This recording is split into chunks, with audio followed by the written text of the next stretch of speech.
Hello, everyone. Welcome to our monthly seminar on spirituality and health. Today, we are very excited to have Tracy Balboni speak to us today on the topic of spirituality in serious illness and health. So Dr. Balboni holds degrees from Stanford University, Harvard Medical School, and the Harvard School of Public Health. She is dually boarded in radiation oncology and palliative medicine. She currently serves as Professor of Radiation Oncology at Harvard Medical School and acts as Program Director for the Harvard Radiation Oncology Program. She built the supportive palliative radiation oncology service at the Dana-Farber Brigham and Women's Cancer Center, a service dedicated to the palliative radiation therapy needs of cancer patients. Dr. Balboni's primary research interests are located at the intersection of oncology, palliative care, and the role of religion and spirituality in the experience of life-threatening illness. So I am thrilled to be able to turn this over to Tracy. Tracy, go ahead. Great. Well, thank you so much, Harold. It's actually, I think, quite appropriate, Harold, that I follow you. I can remember, actually, as you were speaking as a resident, reading an article about you in Newsweek about your work on, you may recall that, it's from a number of years ago. I can't remember exactly what year that was, maybe, I don't know, 2004, 2005, but about your work on religion and health. And while I was a resident, and that was sort of one of the kind of key points of inspiration, it was kind of a confirming moment. I had an interest in the area and I thought, oh, there's no way anyone could do this in medicine. And then one day I picked up this Newsweek magazine and was like, wow, someone can do this. So maybe it's possible. So anyway, so it's very appropriate that I follow you, as I began following you now years ago. So it's really a pleasure to be here with all of you today. I'm going to be sharing with you about a very broad topic on spirituality and serious illness and health. And I'm going to be featuring a project that we did, kind of helping to synthesize the literature. Really, there's been as you all know, some wonderful literature that's been done, both regarding the role of spirituality in serious illness as well as in health. And a more recent project has been to attempt to really synthesize that evidence to give us a strong sort of centering point on where to go from here, and which was published in JAMA last year. So that's kind of the centering point of this talk. But we're going to be doing a few things, and I'm going to ground it first, by considering just patient cases. In my mind, everything is grounded in our first and sole purpose, and that is caring well for individuals who are facing illness. And so one story is a gentleman, this is just a picture from the internet of someone receiving radiation therapy. That's a linear accelerator, but this reminds me of a gentleman who I treated with prostate cancer, who expressed to me as he was dealing with his metastatic cancer, if it weren't for my faith, I don't know how I would have kept my equilibrium through this process. And for so many of our patients, it is their faith, it is their spirituality that holds them through the very stressful experience of dealing with a life-threatening illness. Or what about this story? One that I didn't more indirectly experience, but this is a gentleman who was coming to his primary care physician. He's a Catholic gentleman, attends a Spanish-speaking parish, but he actually expressed that he hasn't attended since his wife died 8 months prior. And it was actually his church community who's bringing him meals twice a week. And it was actually a fellow congregant who brought him to this appointment to see a primary care physician after he hadn't seen his doctor for a few years because of his caretaking role for his wife, who had recently died. So again, another example of how spirituality, in this case, a religious community, can play such a central role in the health of our patients. So starting off with just the everyday experiences of caring for individuals' health and in the setting of illness. We're going to be doing three things today. I'm going to take us through a reflection on the historical relationship of spirituality and medicine, just so we understand why we are where we are today. We're going to talk about the implications of that relationship for the current practice of medicine from the perspective of patients, for caregivers of patients, for practitioners, and then also for institutions. And then we're going to turn to the evidence regarding spirituality in serious illness and health. So first, the historical relationship. As you likely all know, the relationship of spirituality and medicine is really one that has been only more recently sort of separated from one another. If you go back into history, here we are in classical antiquity, where the practice of the healing practices and spirituality were very much intertwined. So it was during the Greek and Roman times when the god Asclepius, the god of healing, was frequently worshipped, and this is where individuals will be brought for healing. So you see this mother, this is a John William Waterhouse painting, a mother bringing her sick son to this temple of Asclepius for healing. And this is sort of a sacred practice that you can see the priest doing on the right, but there were also very much bodily practices that were performed within these temples as well. And it's during Greek and Roman times that we also see the rise of sort of Hippocratic medicine, considered to be the father of biomedicine. And in fact, Asclepian and Hippocratic medicine were concurrently practiced with one another. And it's interesting because the Hippocratic tradition was the first to consider the natural origins of disease. Prior to this, it was primarily thought to be a spiritual source, health and illness.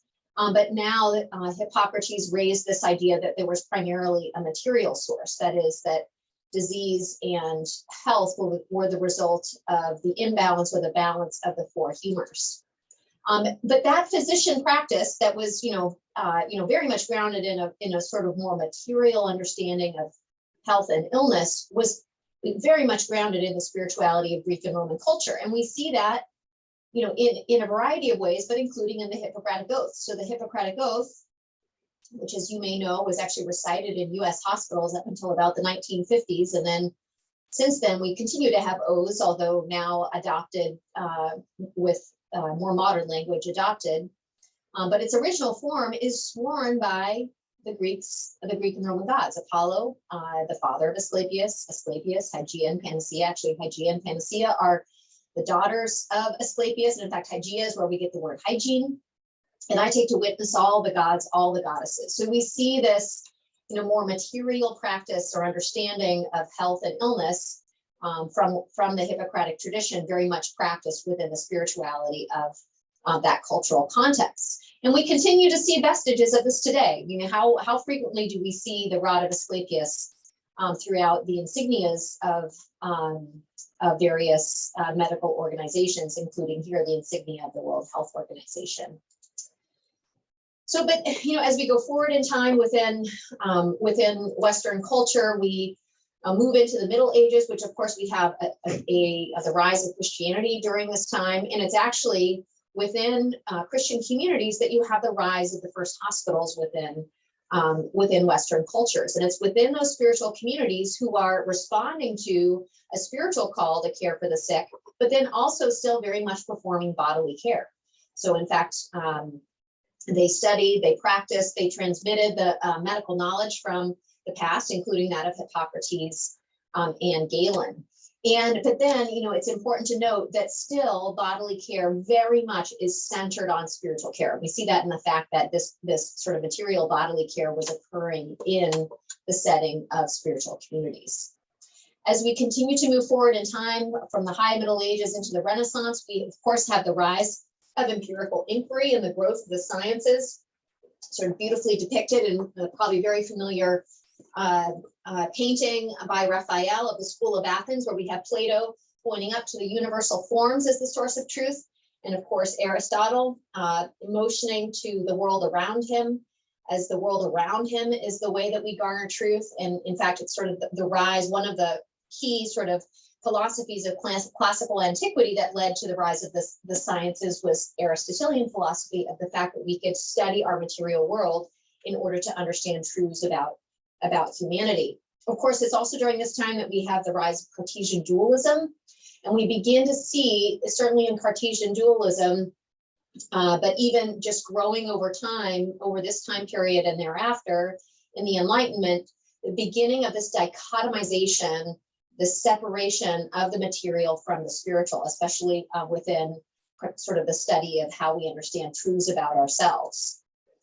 And moving into the Enlightenment and then into the postmodern period, which we are currently in, we see not only sort of a separation of the study of the material, the study of the spiritual, but now sort of a zeroing in on the material. With that zeroing in comes the growth of materialism, which is this understanding that all the truths we can understand about ourselves and about our reality come from our study of the material world, as well as reductionism, one of the primary tools of materialism, sort of breaking things down into their component parts in order to understand truth.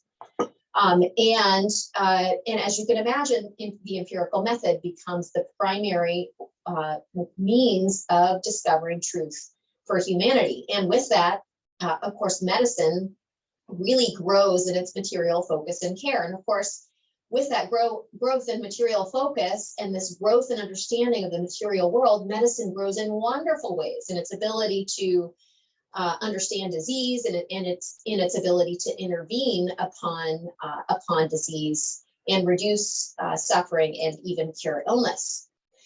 But though there are many sort of positives, there are also negatives that were immediately recognized. And you can see that in this painting by an Enlightenment painter, William Blake, entitled Newton. And in this image, we see, of course, the figure of Newton. And of course, Newton is wonderfully depicted as this youthful, muscular figure who is staring down at the geometric forms on the scroll below. And you can see sort of the bright light that extends between the eyes of Newton and the geometric forms below. And all of this sort of signifies the light and the strength and the beauty that comes from the study of the material world as symbolized in the figure of Newton. But it's important to see the commentary also being stated here, because what's all around the figure of Newton and what is this figure actually seated upon? It's these sort of myriad, difficult to sort of ascertain, perhaps we're sort of in the middle of the ocean, but we're not quite sure, surrounding of that figure, which sort of signifies all that is, all that surrounds us that is outside that fixed gaze. And in fact, interestingly, the very seat upon which the figure of Newton is seated is within that sort of difficult to ascertain realm, signifying how much is lost and how much is not seen by our sole focus on the material and the empirical. So, and I would just, with this painting by William Blake, I want to have us turn to the implications of this kind of historical backdrop for the care of patients, for us as caregivers of patients, and then also even medical institutions. And I'm gonna bring you to a patient story again. This is a 58-year-old woman who I cared for initially at the time of her curative cancer diagnosis, but then unfortunately she developed metastatic disease. And in the setting of her metastatic cancer, she had multiple admissions to the hospital. I saw her again for possible use of palliative radiation therapy to relieve her symptoms. And she said this to me. This was now, she'd been in the hospital multiple times, and she was so distressed by what it felt like to come into the hospital. And she was explaining that sort of distress that she was feeling. And she described it in this way. She said, "I can almost hear this place telling me that all I am is a body full of tumors that are killing me. I can almost hear this place telling me that all I am is a body full of tumors that are killing me." And what she was expressing to me was, again, you can almost imagine that image, that painting of Newton zeroing in on this geometric form. She's feeling the medical system zeroing in on her body and on her body that's full of tumors that are killing her, but not seeing the rest of her. And she was actually experiencing that as a source of distress. Or consider even, this is a prior New York Times bestselling book by Paul Kalanithi, When Breath Becomes Air. Perhaps you've read it. He's a neurosurgeon who sadly passed away as a result of a metastatic cancer diagnosis. But this book is actually in large part about his training as a neurosurgeon, and then it pivots on his cancer diagnosis. And then the remainder of the book is about his experience then as a patient. But in the portion, the first half, where he's describing his experience as a training neurosurgeon, he describes how he, as someone who so desired to care, to embrace the care of his patients and their families, experienced things like this. He writes in the book, "Some days, this is how it felt when I was in the hospital, trapped in an endless jungle summer, wet with sweat, the rain of tears of the families of the dying pouring down. I was losing sight of the singular importance of human relationships, not between patients and their families, but between doctor and patient."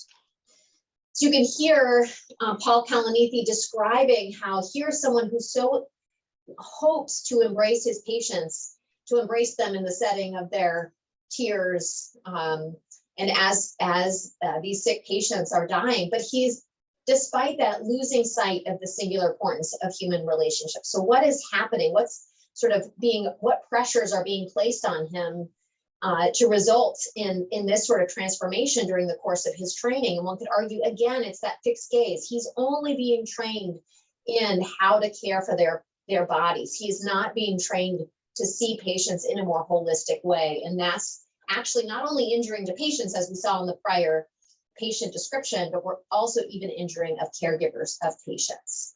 So you can see that, just imagine that my patient and caregivers like Paul Kalanithi are in the same settings together, in the same clinics, in the same hospitals, and they're dealing with this kind of, larger cultural context that's forcing them to experience or to give care in this particular way that's primarily focused on the material body. And I would argue that this kind of focus on the material body actually has much larger implications, even for kind of the economic system of how the medical system cares for patients, into the technicalization of particularly the care of dying patients that's described in this fairly now quite old editorial. But just this was an editorial by early palliative care leaders raising kind of the alarm about the fact that there's far too much technicalization of death in the care of patients with terminal illnesses. And they write this, the experience with this patient, describing it, an actual patient case, is a disturbing illustration of the care received by many terminally ill patients in US hospitals. Despite this patient's repeated request that he receive no further life-prolonging treatment and that he be allowed to return home to die, the patient underwent a lung biopsy, 3 CT studies, daily phlebotomies, insertion of multiple nasogastric tubes, as well as a gastrostomy tube, and he spent the last month of his life in the hospital. Recent reports suggest that his case, unfortunately, is not unusual. They go on to, say, well, what are the reasons for this? Perhaps it's this technological imperative. Well, we have the technology, so therefore we must use it. And I think that's part of the issue at hand, but I would argue that it's a bigger issue. It's the issue of the fixed gaze on the material. If all we're focused on is the physical material patient in front of us, and all we're training people in large part, is means by which to intervene upon the material person, then it results in care such as this. We can't see in a broader fashion that allows us to see how care like this is ultimately potentially even dehumanizing. And I would argue this patient case is one in which illustrates how it can become dehumanizing for patients. So we have to think creative. We have to begin to dream a bit and think larger about our care of patients. And and I think we can do that by even reflecting on our history. Our history is very important, and not that it's going to look this way now, but it can help us to have sort of bigger ideas about how care can look in the future. So this is, Gunther Risi is a a medical historian, actually was a physician now retired at UCSF, but also a medical historian who wrote this book entitled Mending Bodies, Saving Souls, A History of Hospitals. And it talks about the rise of hospitals within the Western biomedical context. Of course, part of that description, the early part of the description, is the rise of hospitals within Christian communities. And he writes this about the care of a dying person. So I just want you to contrast this description with the New England Journal of Medicine description of the patient that I just read to you. So he writes, first, the dying person confessed and then received the sacrament of extreme unction from the cleric who had heard confession and had absolved him. The administration of holy oil occurred on the bodily areas considered to be suffering. Some brethren remained with the dying inmate throughout the day and night, praying and reading from the scriptures by candlelight. The point of this vigil was to ensure proper passing. Nobody should be left to die alone. If death became imminent, the whole monastic community was summoned, and the monks congregated around the sick on both sides of the bed, alternately to pray and sing. So we see a very different picture of death in this description as compared to the description of the patient in the New England Journal of Medicine article. Of course, we would not want this, setting in which we have no real means other than, putting holy oil on the bodily areas considered to be suffering. We want the technical means to really be able to provide this patient, this person, with the ability to be to alleviate their suffering, or even to cure this source of the patient's illness.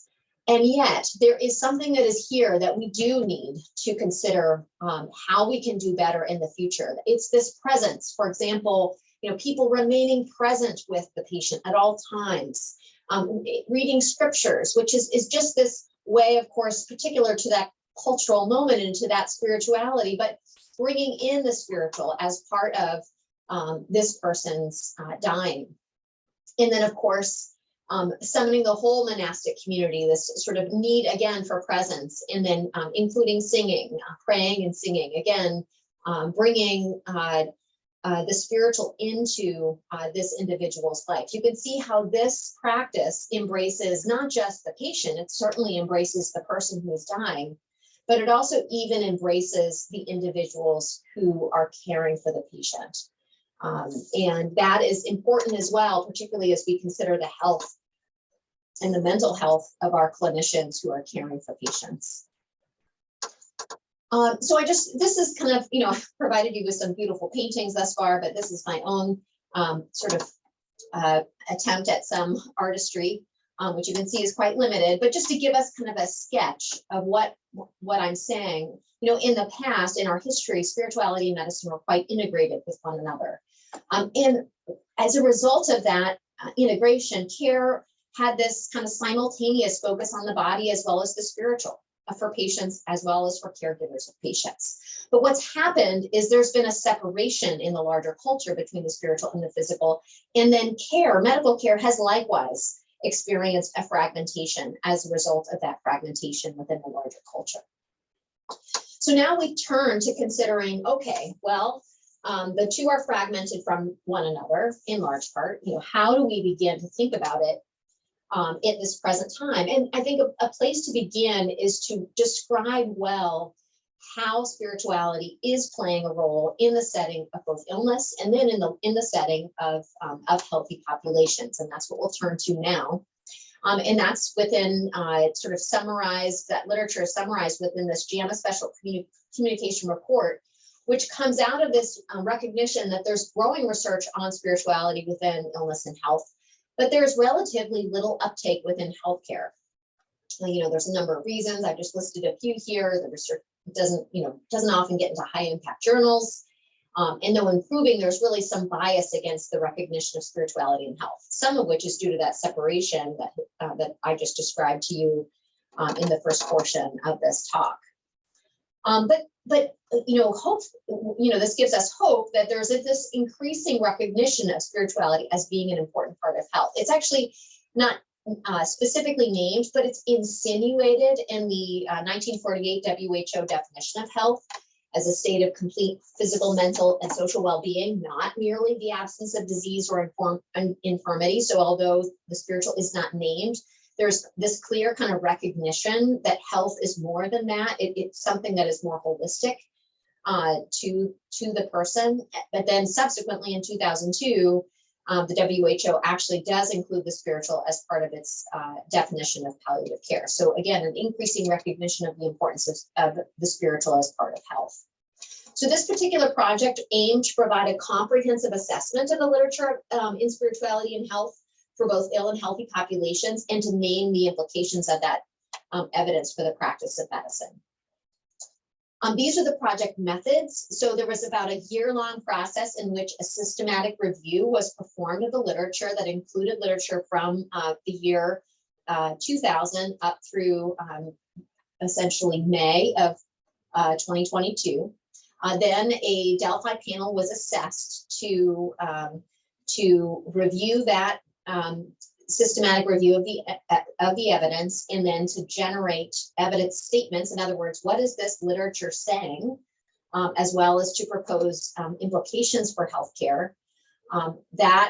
Those evidence statements were then qualitatively analyzed and then brought back to our Delphi panel in order for them to quantitatively evaluate those evidence statements, and then to rank the suggested implications for healthcare in their order of importance.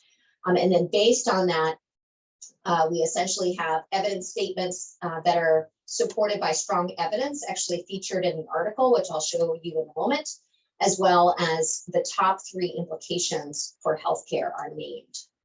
So I'm just going to show you, this is a prisma diagram of the systematic review for spirituality and serious illness, and then also spirituality and health, again, over from year 2000 to May of 2022. You can see that there's 441 total papers that inform the spirituality and serious illness category. Of note, we only took the most robust papers, so many were excluded because of concerns about bias. So we actually had a bias criteria that they had to reach in order to actually be included. There are a total of 276 spirituality and health outcomes papers that also met those criteria. We had 2 expert Delphi panelist groups, one in public health, one in serious illness, shown here. And they were provided with standard definitions for spirituality, religion, spiritual needs, and for spiritual care. So just to bring you to the results, within spirituality and serious illness, the evidence fell into 5 topic areas. So spirituality and quality of life, spiritual needs, spirituality and end-of-life care, spiritual care, and in particular, its impact on outcomes. So, and then finally, spiritual interventions. This is the summary of the literature on spirituality and serious illness. Just to, here are our 5 categories, evidence categories. Even within the papers that, the manuscripts that were allowed, we have even further strict guidance on what could actually inform the evidence. In order to ensure it was only the best evidence that informed the evidence statements, and those are shown within each of these categories. You can see that these represented many, much from North America, but also many other continents outside of North America. These were fairly robust in their sample sizes.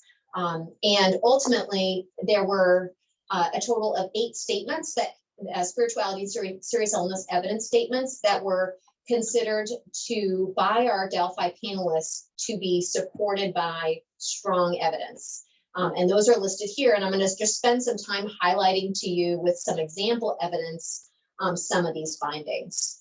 So one example is that spirituality is important in serious illness. And there are a number of studies which inform this. Again, I'm just providing you with a few examples. So this first study is a study done by the American Cancer Society of patients within the United States, over 8,400 cancer survivors, in which they are simply asked the question, my faith or spirituality has helped me through my cancer experience. And you can see in the bar graph on the right that a majority of patients indicated that it had helped them quite a bit or very much. And that particularly is the case for racial and ethnic minority groups within the United States. This was another study of patients with serious illnesses, in this case, advanced cancers. 75 randomly selected patients receiving palliative radiation therapy, with over 3/4 of them indicating that religion or spirituality was important to their advanced cancer experience.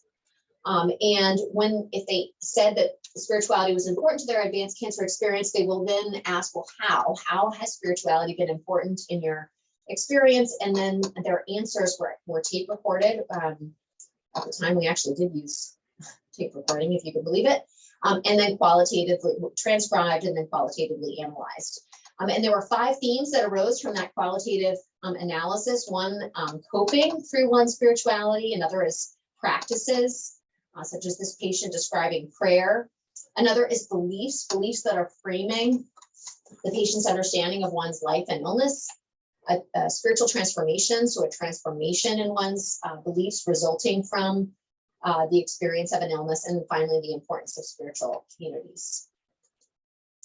So a second example is what is the relationship of patient spirituality to quality of life in illness, with the with the data really supporting that spirituality plays a key role in quality of life. And that's illustrated in this study, a multi-institutional cross-sectional study of over 1,600 cancer patients, actually all stages, where spirituality measured with the FAST-SP was found to be an independent predictor of quality of life, and that was after controlling for other key predictors of quality of life. Another study which gets at this issue of the relationship of spirituality to quality of life is a study of over 1,800 seriously ill patients, actually all types of serious illness, in which they were provided 44 attributes of quality of life near death. In other words, they were asked, what is most important to your well-being as you face this serious illness? And so they were provided 44 attributes, possible attributes, and the top 9 were ranked.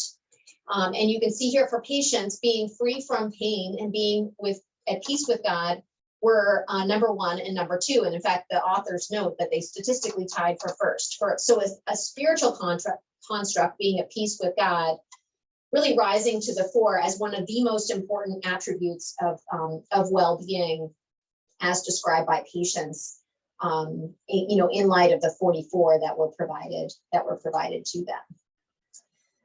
So we've seen that spirituality is frequently important to patients. It's influencing quality of life.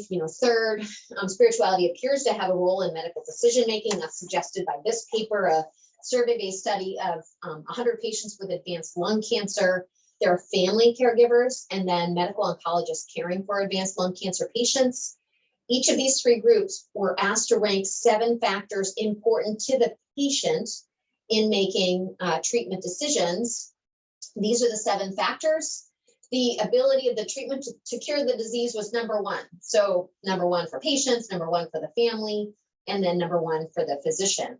But next for patients and families, and last for physicians, was patients' faith in God. So just illustrating how this is a salient factor in patients' minds. It's the family caregiver understands that it's a salient factor in their medical decision-making, but the physician actually does not recognize that it is an important factor in the patient's decision-making. But does spirituality actually influence the types of medical decisions that patients are making? This study would suggest it does. This is a prospective cohort study of patients with advanced cancers, where they examined baseline religious spiritual coping. Remember a moment ago in that qualitative analysis, I showed you that coping with 3-1 spirituality is one of the primary ways that spirituality functions in the context of a serious illness. So using a validated scale for religious coping, patients at baseline were divided into high versus low, the high in blue, the low in yellow, and then they were followed to the time of their deaths. And the types of care they received in the last week of life were recorded, including whether or not they received hospice, and then whether they were ventilated or underwent CPR, or actually were admitted to an ICU setting. And as you can see here, those exhibiting high religious coping at baseline tended to receive more ventilation, more resuscitation, and to die in the ICU setting more frequently. And this is the raw data, but it actually also held out in adjusted analyses as well. Of course, this raises lots of questions. Why is it that patients exhibiting high religious coping are actually going on to receive greater aggressive measures at the end of life. And one potential hypothesis is that there are religious beliefs about end-of-life care that are actually operative and influencing how individuals are making their medical decisions. And this study of in a separate advanced cancer patient population suggests that these are actually quite frequent. So for example, this first one, my belief in God relieves me of needing to think about future medical decisions, especially near the end of life. It's nearly 60% of people had at least some endorsement of that item, or about 2/3 of patients, I will accept every possible medical treatment because my faith tells me to do everything I can to stay alive longer. Or consider this one, third from the bottom, I believe that God could perform a miracle in curing me of cancer. Again, around 2/3 of patients. So you can see that these are quite frequent. In fact, the vast majority endorsed at least one of the items, and 62% endorsed 3 or more items, just showing you how frequent these beliefs that could be influencing how medical care decisions are being made by patients, how common they are among patients facing serious illness. So now I want to turn to, okay, well, we've seen that spirituality is important to patients. It's influencing their quality of life. It's actually influencing the types of medical decisions that are being made. What about if we begin providing spiritual care? If we actually interface with this aspect of our patients, how might that influence outcomes?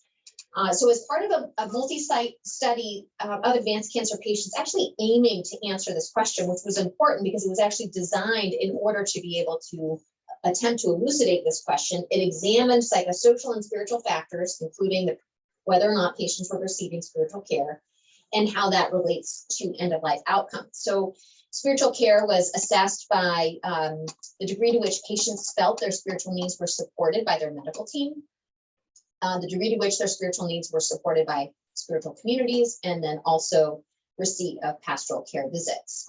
And outcomes included caregiver assessed quality of life. So a caregiver that was present with the patient within the last week of life, assessed their quality of life at end of life, and then the medical care received in the last week of life.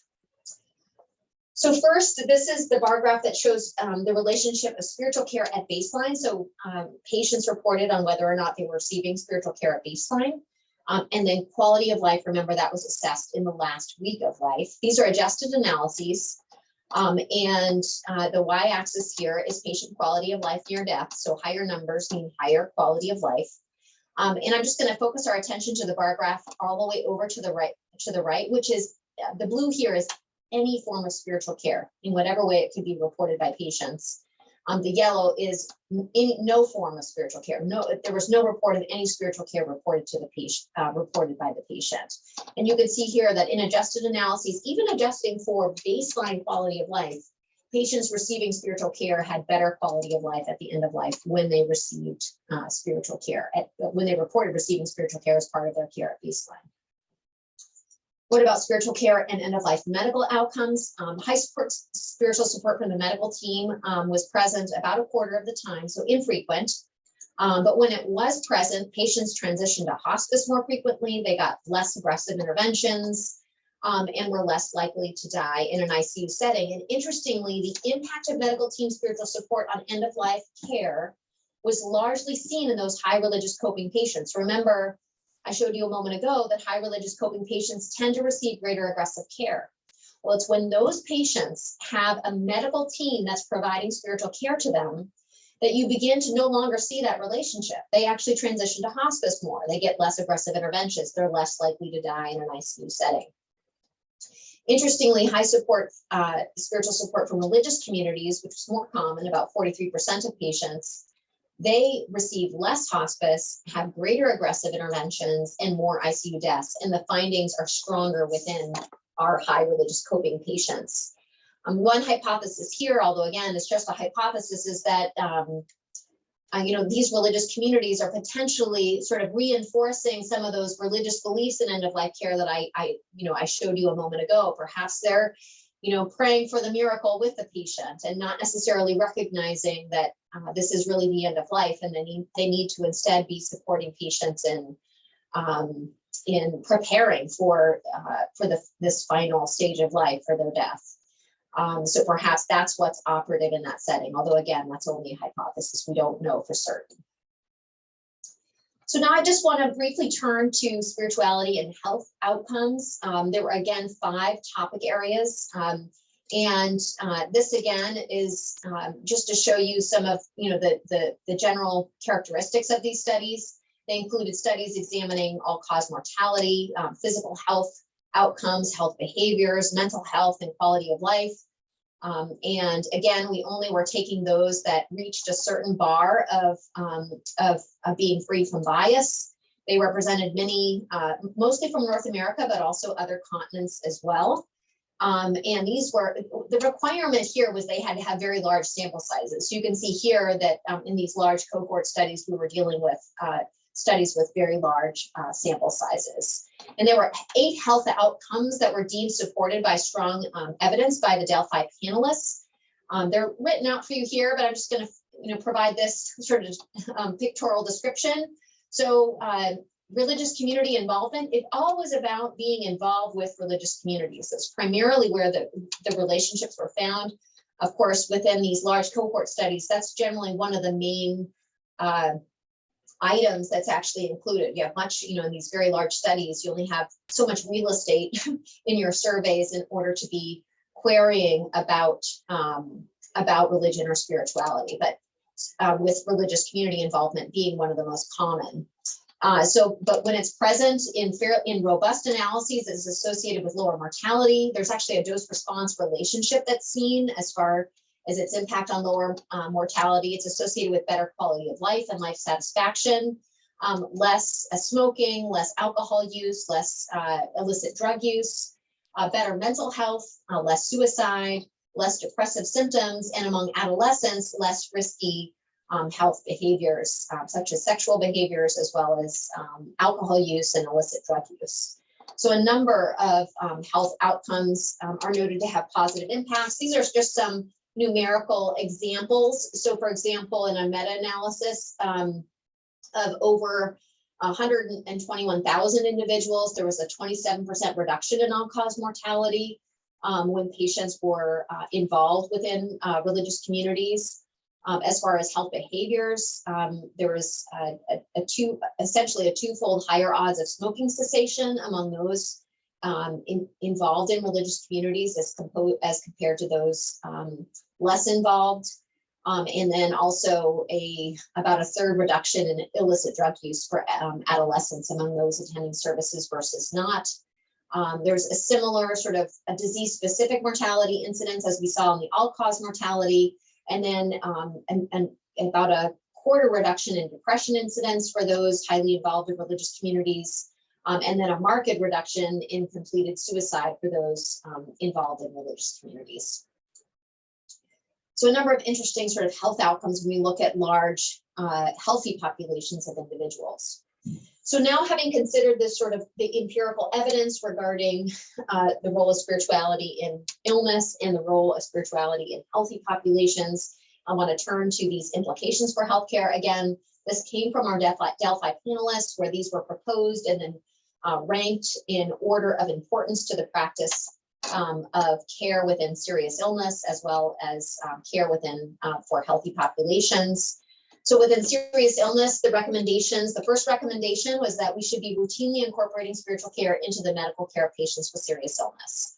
Next was to include spiritual care education and the training of all members of the interdisciplinary medical team caring for seriously ill patients. And then third was to include specialty practitioners of spiritual care, such as chaplains, into the care of patients with serious illness.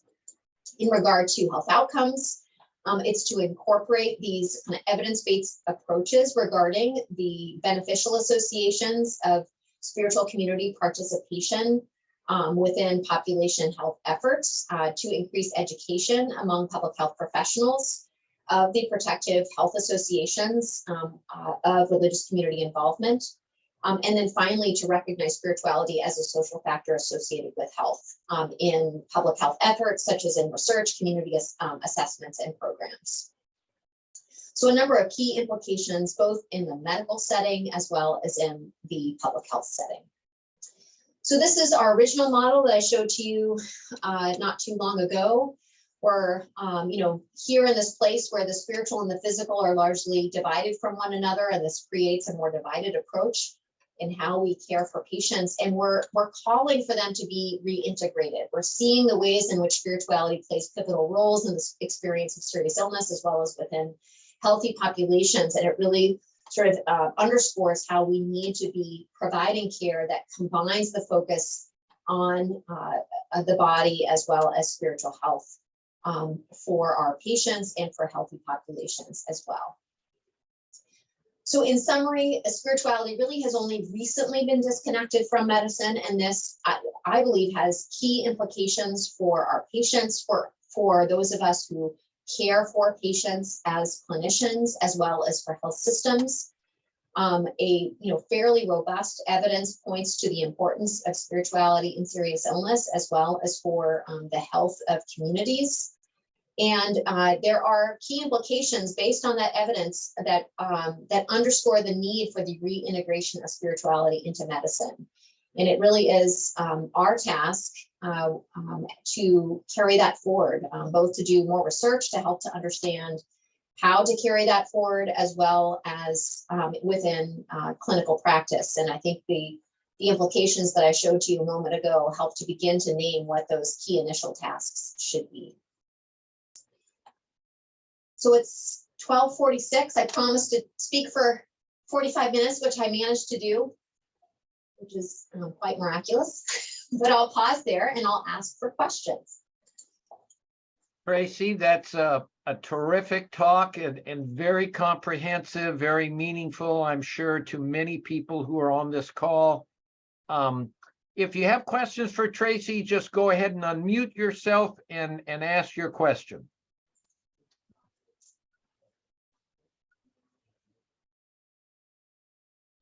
I don't hear anyone. I'm sorry if I'm speaking over someone, but I'll start to read some of the questions in the chat, if that sounds okay. Harold, should I start there? So I'm hearing, the first one I see is I'm hearing a lot of information about cancer patients and spirituality. Were there other studies of patients being treated for other life-altering illnesses and injuries? This is a great question. Yes, much of it does come in the serious illness setting. There's the vast majority of it is from cancer patients. Some of the studies I showed you there are in the setting of other illnesses. So for example, there's some in the setting of cardiac diseases, life-threatening cardiac disease, such as congestive heart failure. There's some in end-stage renal disease. It's much less developed. There's a lot of similar themes, but there is sort of a lot more research that needs to be done. And I would argue particularly, certainly in those settings, life-threatening illness settings, but chronic illnesses is another place where I think it would be helpful to expand the research understanding. So this next one is, this is an outstanding presentation with a huge exception of not highlighting and still not truly understanding the role that professional hospital chaplains play in this area. So, and therefore the need to increase funding for these positions. I mean, I couldn't agree more. There definitely is the need for the development of the evidence base for, certainly I think the evidence clearly, in fact, one of the key implications is that hospital chaplains should be involved, particularly in the care of patients with life-threatening illness. So the evidence already supports that. But what spiritual care actually looks like and should look like, and is a whole area where, research has definitely grown in that area, defining the practice of chaplains, et cetera, but there's definitely a ways to go in order to really begin to make that more robust. So I agree. The next one is, are you aware of research for non-religious spirituality and serious illness? I practice in the state with 48% of people surveyed say religion is not important to them, and where about 28% identify as religious. This is a great point. I'm in the Boston area, so it's sort of a very similar kind of patient demographic. And it's interesting because, of course, much of the data comes from the US, where not necessarily in certain pockets of the US, but if you just look across, larger US populations, the majority of them are religious spiritual, et cetera. And it's sort of a smaller proportion, although a growing proportion, that would consider themselves either not religious or spiritual or just spiritual. So, you can garner a little information from studies done in the US. There have been studies that have been done in highly secular circumstances. So, for example, a recently published study done in the Netherlands on spiritual needs. So almost all non-religious persons, and interestingly, spiritual needs are just as common. They have different forms for individuals who are non-religious, but religious individuals tending to have more religious forms of needs. For example, the need to grow in one's faith or trust or in God, etc.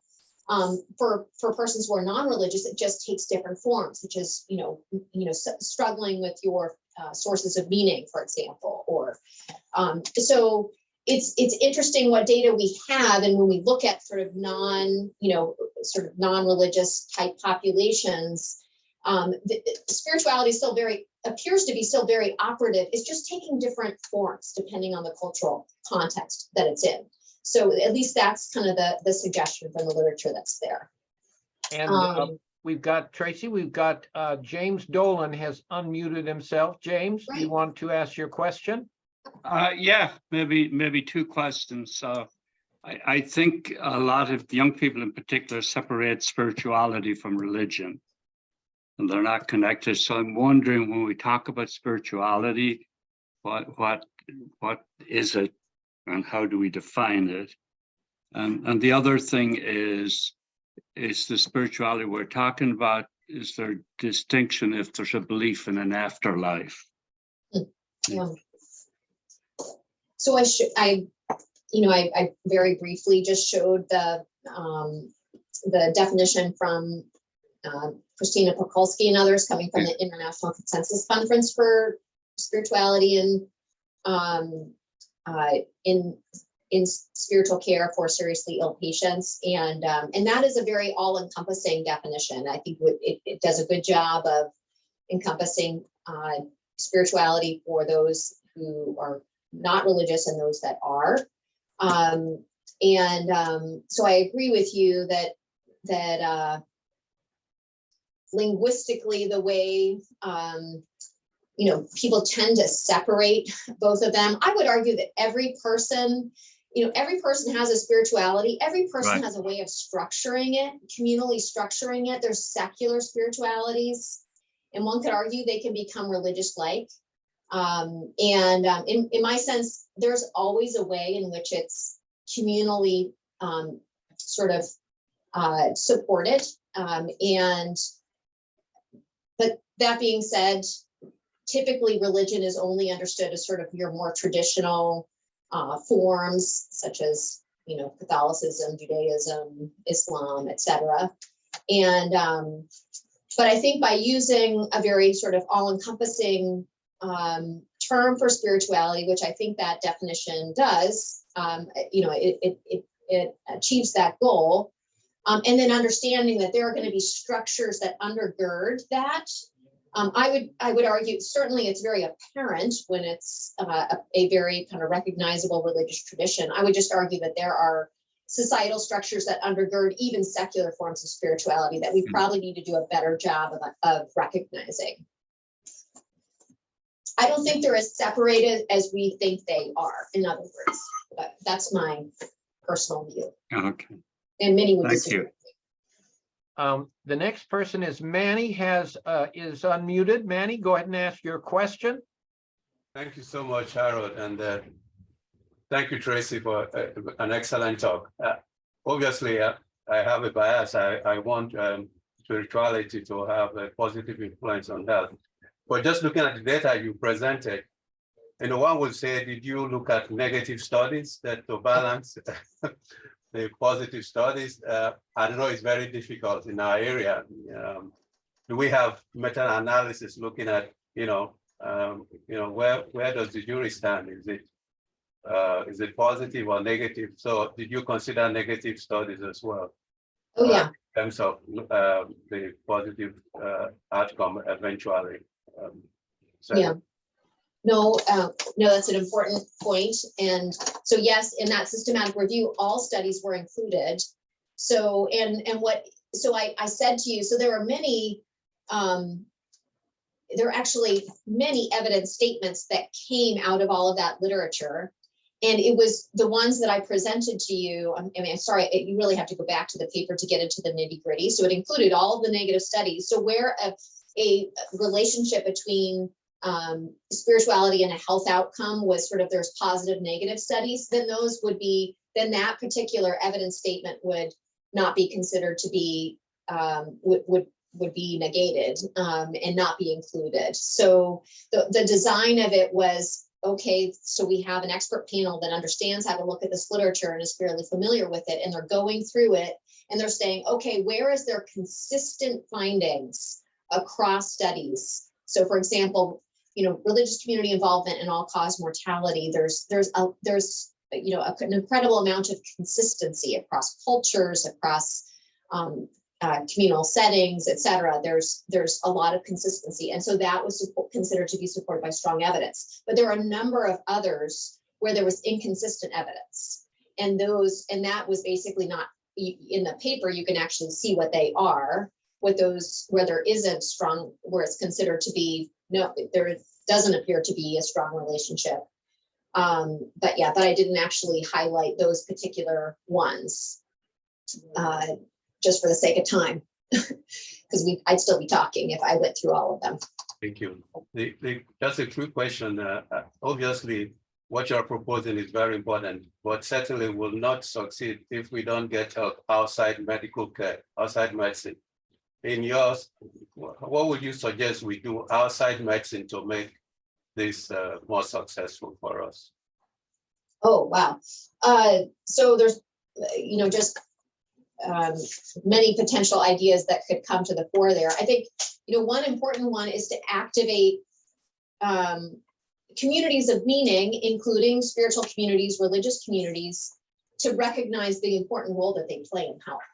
So for example, I mean, there's some of this that's already happening. So for example, whether it's, you know, health promotion events or things that happen through religious community settings, you know, that's an example of understanding that this is a community resource. They are a community resource for health, in which they play an important role. So, you know, so a potential outside sort of intervention might be, you know, working more with religious communities and other communities. I'd call them, you know, communities of meaning, because it might take different forms depending on the context that you're in and what are the sort of major sources of that within a community, to understand, to you know, begin to help them to see the important role that they play in health. So it might be through, you know, education or, you know, building of partnerships, things like that, particularly with public health organizations, et cetera. Again, some of these are actually already organically happening because people already see that just on the ground, the importance that those groups have within community settings. But I think beginning to build that in a greater way would be one, that's just one example of a potential step forward that doesn't necessarily involve the public health or the medical community. Great. Next person is Renee Hefty. Hello, Tracy. Greetings from Switzerland. Thank you for your great presentation. And my question is, or I just wonder, how do you integrate spiritual care in your team in radio oncology? Do you do this, and how can you do this, and how do you train your staff to do this? So, you know, I think the most basic things is to include a spiritual history. So just inquiring of patients as part of an initial intake is sort of the key first step. In my mind, it's both a means and it's also a form of spiritual care. Just asking is a way of recognizing. It's a statement made by me or by the nurse, et cetera, that we see this aspect of you, and this is an okay thing to talk about in the setting of your care. It's actually giving permission to patients. So just to give you an example, I remember one time, you know, asking a patient, you know, do you have a faith or spirituality that's important to you? And she, you know, this was partway through, obviously, it's part of my social history. And then she says, oh, yes, actually, I'm the musician in our church band. And actually, the person that I'm with today, who I introduced as, my friend here, is actually from my congregation. And my congregation is actually bringing me to each of my appointments. So, I mean, clearly, I could tell the dynamic was that if I hadn't asked that question, she just would have introduced that person with her as her friend. And I never would have heard or understood that aspect of her. But by my simply asking the question, it gave her permission to share with me more about who she is and even who her key supports are. And then, as far as training others, I think the key thing is training people in spiritual histories and doing, case presentations that include that element. Just as integrated as, it's nice to have a dedicated session on spiritual histories, but it's also just nice to have as part of case presentations that you might do where you're teaching about general principles in the care of a patient to actually include it. And just so it's actually integrated with how the case is taught. Another is having a chaplain come and speak so that individuals learn about the work of chaplains. I think a lot of times people don't necessarily understand the work of chaplains. So having a chaplain come and speak is another means and way that we bring about sort of a better understanding of spiritual care in healthcare. So those are a few examples. Well, it's 101. Very good. One last question from Maychek. He's had his hand up for a while, and then we'll conclude today. Oh, thank you very much. Can you hear me? Yes. Yes. All right, so very shortly, I'll just thank you very much, Professor Koenig, for organizing those events. They're wonderful. And thank you, Professor Tracy Balboni. I have read a lot of your work and it's really educational. And today's lecture also very, very wonderful. And I'm just finishing up a study here in my chronic pain practice on spirituality. And I have a question because my study was that I performed a facet spiritual assessment, those 12 questions about spiritual well-being. And then I did an intervention that lasted a few hours, over a few meetings. Every time I asked patients about their spirituality, their understanding of it, their life in general, what's important for them, how the pain is affecting their lives, And then I did the facet again, and unfortunately, I couldn't find any difference in the spiritual well-being. However, I also asked them to write an opinion. How do they experience this type of spiritual care, which in my understanding is basically the relationship with the doctor and talking about spirituality. And in those opinions of the patients, I have to publish them because the patients they say that it was wonderful for them, to spend time just sitting and talking about what's important for them. And so I'm a little sad that I didn't show the well-being being greater, but in the opinions it can be seen that they liked it. So do you have any other ideas how to perform a short simple study to show that the spiritual care is really working, and maybe using some toolkits or something? Thank you. No, it's very interesting finding, and I think it would be very interesting to show the combination of the fact that the facet SP didn't change, but then also have that qualitative information, which is so key that it just shows you the importance of qualitative data. So there are a number of possibilities of why that is. One is, one potential issue is that it's for spiritual well-being, is it not just really getting at the spiritual well-being, that these patients are describing. So that, that might be something you could actually even explore with the qualitative data that you have, that the questions aren't getting at it, or there's some sort of ceiling effect where it's not sort of nuanced enough to actually get at some of the benefits that the patients are describing. Another one is that, well, you're using spiritual well-being. Maybe it's because you didn't assess, we aren't looking at who has spiritual needs. Maybe most of these folks really weren't struggling in any way. That's why their spiritual well-being scores were high to start and high at the end. But if we zeroed in on those that were really spiritually struggling and actually looked at their well-being scores, they might have changed. So anyways, there's a number of kind of possibilities, but even just the concurrent, publishing of saying, okay, these didn't change, and then talking, and then describing the qualitative information, I think would be very informative to, maybe to know better how to use the FACIT-SP scale to help inform that, as well as to raise some potential ideas about, what might be a better way of assessing some of the things and the benefits that that these individuals described as far as their experience of the intervention. So those are some possibilities that come to mind. Great, Tracy, thank you so much for a terrific presentation. And thank all of you for participating this today. So hope to see you next month. Bye-bye, everyone. Thank you for the invitation. Wonderful to be with you all.